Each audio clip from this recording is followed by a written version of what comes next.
What is up, my veggies? My name is VTR, and welcome back to another Scooby-Doo review. Finally getting back to one. And this is probably one of the oddest ones of all. Scooby-Doo Wrestlemania Mystery. What? You hear that and think, what the heck? But it kind of makes sense a tad bit with actually Scooby-Doo having celebrity cameos back in the new Scooby-Doo movies back in the day, and with the current series going on right now, Scooby-Doo and Guess Who, which is really cool. I thought this was the oddest thing, but when I watched it, I was oddly surprised. Now, a little backstory for me real quick. I've never been into wrestling. My family actually had our own wrestling business. Like, we went out and did on shows and so we actually had a legit wrestling business back when I was younger.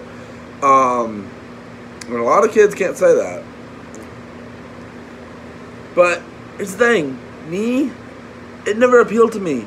A lot of the time, I was either around playing or I had a TV in the back watching TV. Not even joking.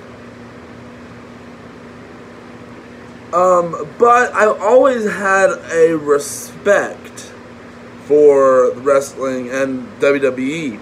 My brother used to play the video games, and since this movie's with Scooby and Shaggy are first shown in this movie, they are playing a WWE video game, which just brings back memories to me.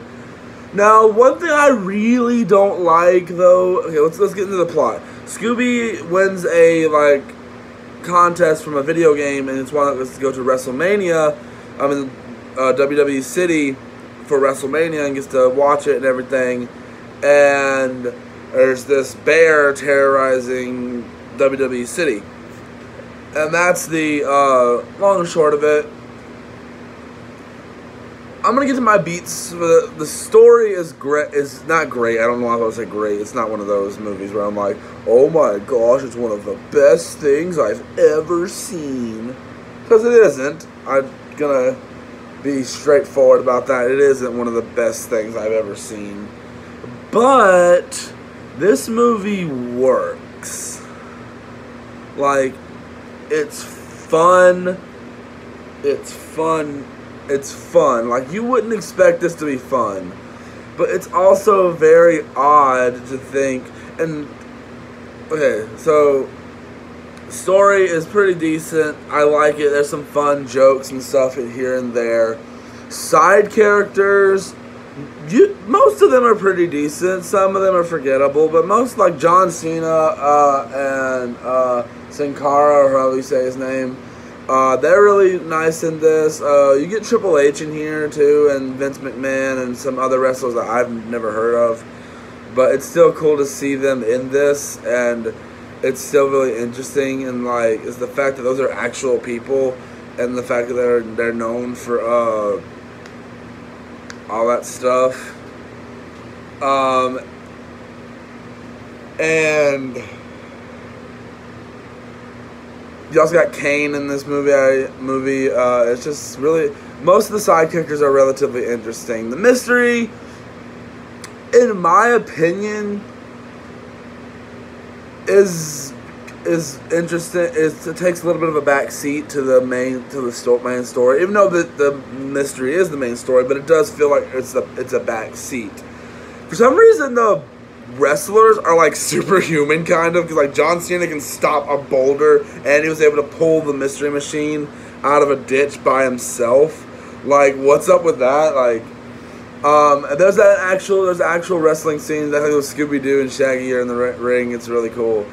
And a lot of this is just really odd, but you're enjoying it. And even if you're not a wrestling fan, you might not enjoy this, but I love how this crossover actually also went both ways, where Scooby-Doo showed up on WWE, which I thought that was really cool. When this movie first came out, I saw that online. I was like, oh my goodness, that's fun.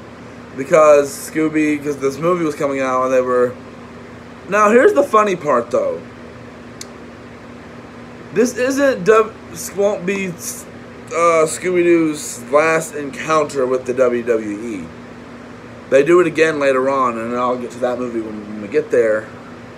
But this one is extremely odd. Like, and the fact is that the WWE has had other crossover, like, cartoons. They've done one with Surf's Up. The randomest one you could do, Surf's Up. And they also do one with the Flintstones. And there might be another, I don't know, but those are the ones I know of. The fact is that they had their actual people the actual people who they are play themselves is really interesting. I'm pretty sure everyone was voiced by themselves. I wouldn't see why some of them wouldn't be. I'm like 95% sure they were. I actually have the credits going through. I'm going to press playback on them right here while I finish the review. It's just I'm looking at WWE Superstars. Yeah, they played themselves. Oh yeah, so I thought that. But the thing is, this movie just does some fun.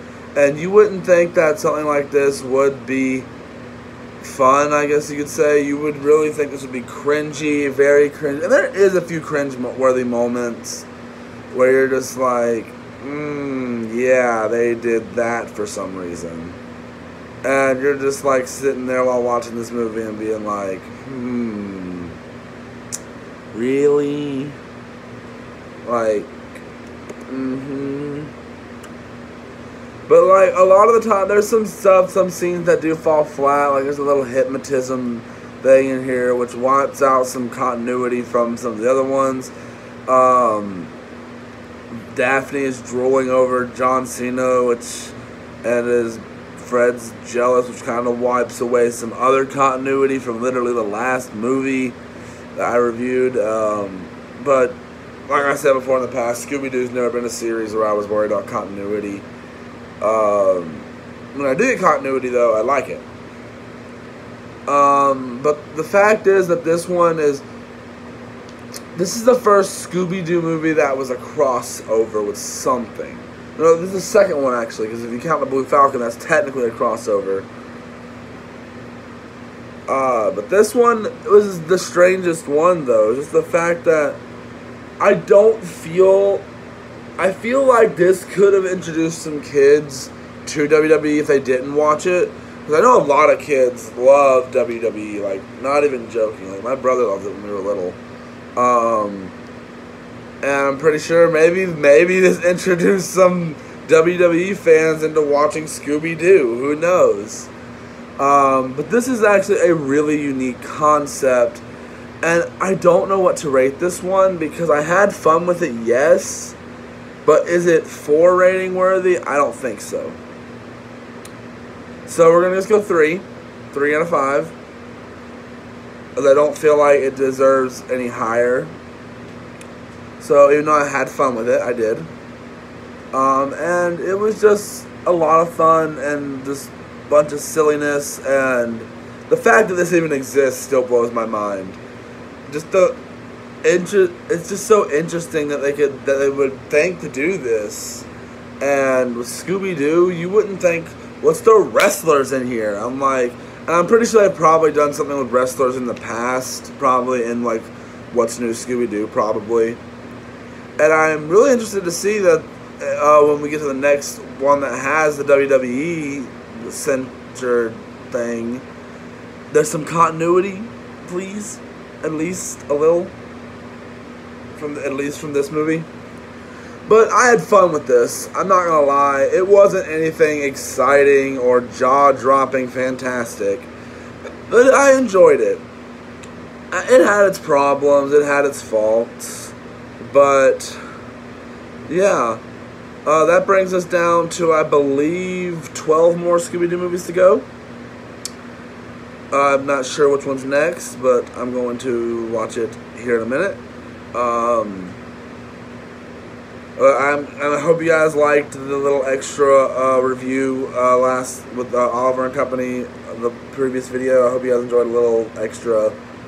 I want to sprinkle some of those in here and there. So hope you guys enjoyed this, and I will see you guys in the next one. Bye!